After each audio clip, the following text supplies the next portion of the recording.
Hey everybody. Somebody had asked a question about how I made the blended food. So we're going to make a how to make blended food video. So first, to start with the blender. Now this blender is a dedicated blender to just the worms. I don't wash it. I don't do anything. Look down in the bottom. There's some moldy stuff already growing down there, and that's perfect. And so basically, I just get a hold of what I can. Whatever comes out of the refrigerator or whatever's bad in the pantry or whatever, or wherever I grab coffee grounds from or anything like that. So we'll start off today with a pretty well rotted tomato apple, and then we're gonna add a little corn to the mix here, I guess. And all the corn's canned corn and canned green beans, but I've rinsed them. Try to get the sodium level down. So I do pre-rinse anything that's canned because it's got a bunch of salt and additives in it and stuff like that. So we're not we're adding some, I don't know, we'll add a little splash here of some agua. A little bit more here. I don't measure nothing. So now we're gonna throw her in here like that, and then we're gonna hit the blender here.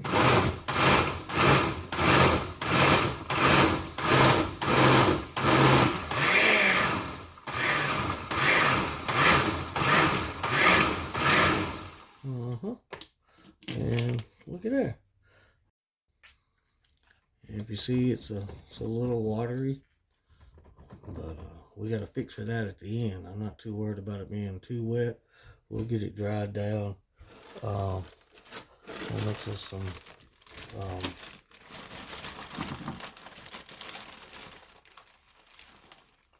there's some frozen veggies there. Some frozen bag of salad that went bad in the fridge. I just took it out of the fridge and threw it up in the freezer. So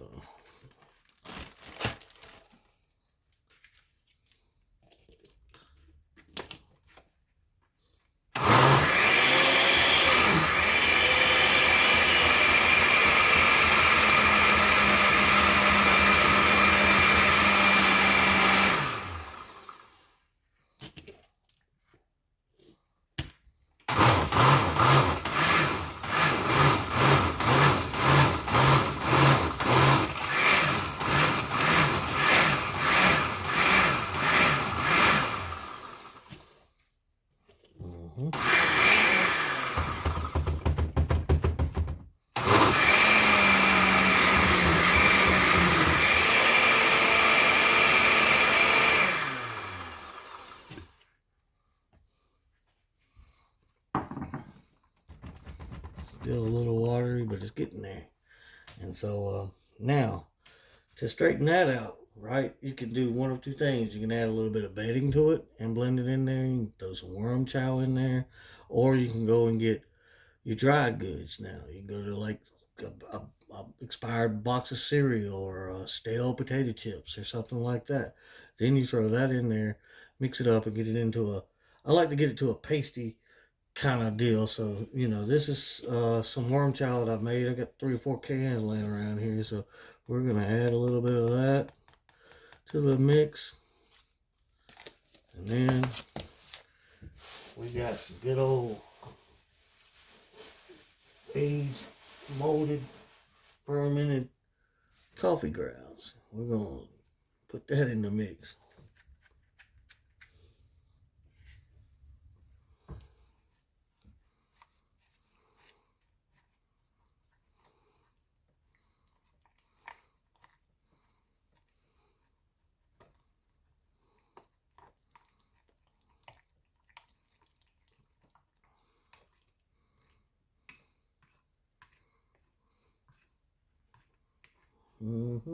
Like a science experiment around here. And it, like I said, it's just anything. You can feed a worm anything. Oh, everybody talking about you can't feed them this, you can't feed them that. Yeah, you can.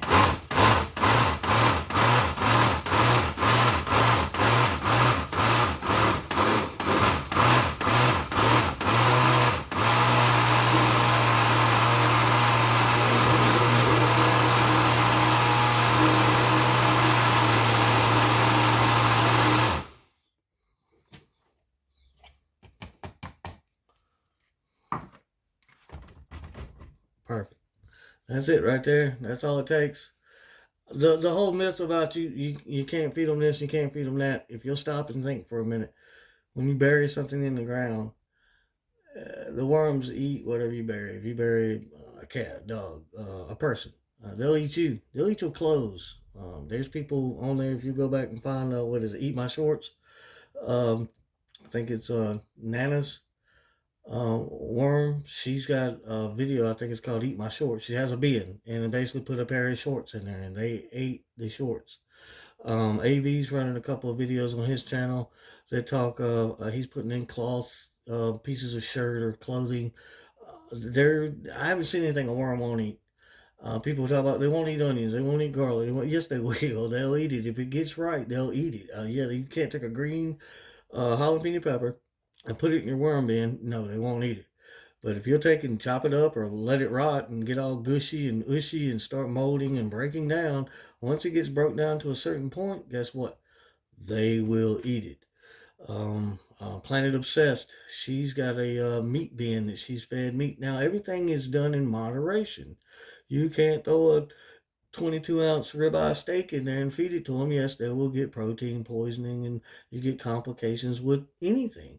That's why this is a mixed blend of corn, salad, which is greens, and then you've got green beans. What do we put? We put an apple in here. We put some worm chow in here. And the worm chow is made out of like 20 different things that were bad. Stale potato chips, crackers, this, that. I don't do the salted crackers. No, I don't. Um, but I mean, they'll eat anything. All these myths about you got to do this and you got to do that. No. Yeah, and just like I run my bins, I put lids on my bins. People don't put lids on their bins. You don't have to. You can do it the way you want to do it. This is how I do it. And you're welcome to take this information that you're getting and you put your twist on it. That's all you got to do, or follow it step by step if you want to, which is not it's not difficult. It's real simple. Get some bad food that y'all didn't eat, throw it in here versus throwing it in the trash. Throw it in here, feed it to them. They'll eat it. Yeah, and they're slow and fast foods. My worms and most worms love sweet potatoes, apples, all sorts of sweet stuff. They got a sweet tooth to them, and they'll knock it out real quick. Now, if you want to feed them once a week instead of twice a week, throw some corn in there. Get some potatoes, some starchy stuff, and put it in there. That'll slow work it. And so that's something you learn as you go along. And like I said, this whole thing's a learning thing. I've been doing this stuff for 4 years plus or whatever, and this is what I've came out with on how I do it. Now I don't water my bins. You see me put a little bit of water in there. You see how juicy that is. Well, guess what? That's all the fluid they need. So I'll add that in. I will not get a sprayer out and pour water in my beans. And no, this is a combination food, watering once a week on a minimum. And they've been doing it and it's been working. And they're laying cocoons. Every time I open a bin up, I find a mating pair. They won't mate if they're not happy. If they're in a bad bin, they will not mate. They'll work on trying to get out. I don't have any escapees. I might get one or two escapees every now and then, but I don't have bins trying to run out. I don't have the whole entire colony trying to vacate the bins on any of my bins. Um, I leave the lids on. They get on there and they crawl around on the sides and stuff. And hey, that's cool. They actually get up and mate on a couple of little lips inside the bins. They'll get in there and mate. I've caught them mating on top of the bins, on top of the bedding. You can dig down and catch them mating. It's working for me. And so I'm hoping it'll work for you. I know a lot of people are scared and go into panic, or they've read a book, or they watched one of these 10-year-old videos on YouTube that talk the old ways. I don't know. These are the new ways. A lot of these things have been debunked. There's several videos out there that debunk all these myths that everybody's panicking over. And you can't do that, and you can't do this, and you better not do that, and whatever. You do like you want to, okay? You got to be hard pressed to kill your worms to start with. The best way to kill them, fastest way to kill them, dry them out. I get all the time, your bins are too wet. No, they're not. They're perfect. Trust me, I've been doing this for long enough. I know what's too wet and what's too dry. I learned the hard way on what was too wet and what was too dry. they like it wet. The cocoons like it wet. So when I pull this bedding out and I pull these worms out, I'll throw these worms in some fresh bedding. I'll take the 85% turn castings and I'll throw them in another bin. I'll keep them just as damp and my cocoons will hatch. And so anyway, it's all been learned through method, and and it works. And it works for me, and you got a really good chance of it working for you as long as you don't overcomplicate it and worry about what this person said or what that person said or how they said to do it or this or that. The best thing you can do is go on there and find you a couple of good channels, people that have been doing it for a while. The Garden and Worm Lady, she's been doing it 20 some years. A lot of my techniques are off of her, but I've twisted them into my own little thing. Just like the size of the bins. She runs all these little bins in her room, and I mean, she's got hundreds of them stacked up to the ceiling, and she runs these short, narrow bins, and they're easy to work. They're easy to move around, you know. And she's feeding like a million worms. So anyway, Av he does. He's got a good channel. He's got a lot of good information. He does a lot of really cool experiments too. Um, what is it, vermicompost? Learn by doing.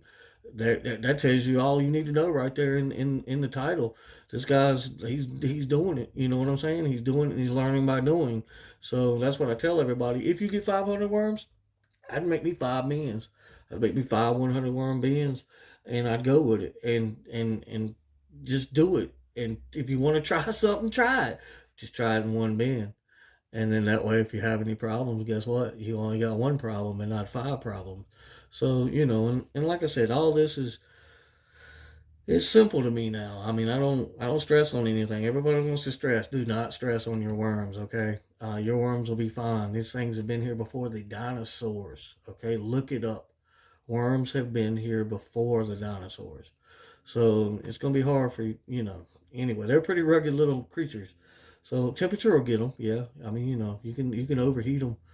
Um, Cold temp, I ain't gonna testify to anything, okay? Because it's been really, really cold down here, and we've had some really, really cold nights. I mean, we had like a 7 degree set of nights down here, and I didn't have any problems. I know for a fact when I go fishing, I take my worms, and the last thing you want to do is leave them laying out in the sun. They will be rotted by the time you get ready to put them on the hook.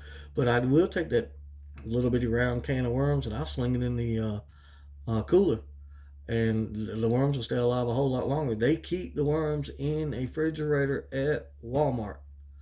Okay, so cold temps I'm not too worried about. Worms are really self sufficient too. They will literally get in a ball together and they'll regulate their temp. There was a lady screwed around and left the lid off and left her bin sitting out in the sun, and she brought it in the house and threw the laser therm on it, and I think it was 108 degrees on the surface.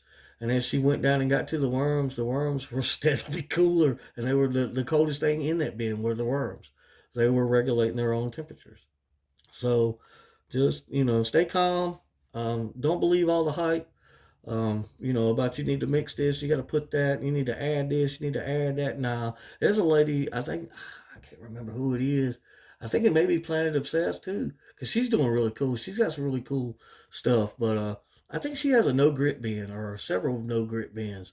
She don't even feed them any grit. Now, like the bedding I'm running, this composted leaf mulch and the leaf litter, that stuff's got grit in it. I dug it up out of the ground. You know what I'm saying? So yeah, but I still add grit. We have some grit for you right here. Everybody, don't panic. We got some grit. We ground up some eggshells. No big thing. I got a buddy of mine got some chickens. Yeah. Well, guess what? We'll add some grit in there so everybody will calm down about grit. There we go. You want some more? Let's put some more in there. There we go. All right. There we go. All right. Got some grit. Ta-da! They'll live another week, I guess. But yeah, so I'm just telling you, it ain't hard, it ain't complicated, it ain't nothing to sweat. Run it the way you want to run it.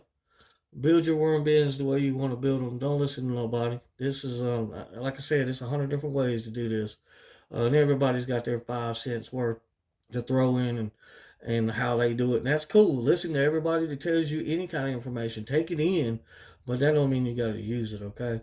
Do a little bit of research on it. Go back and look.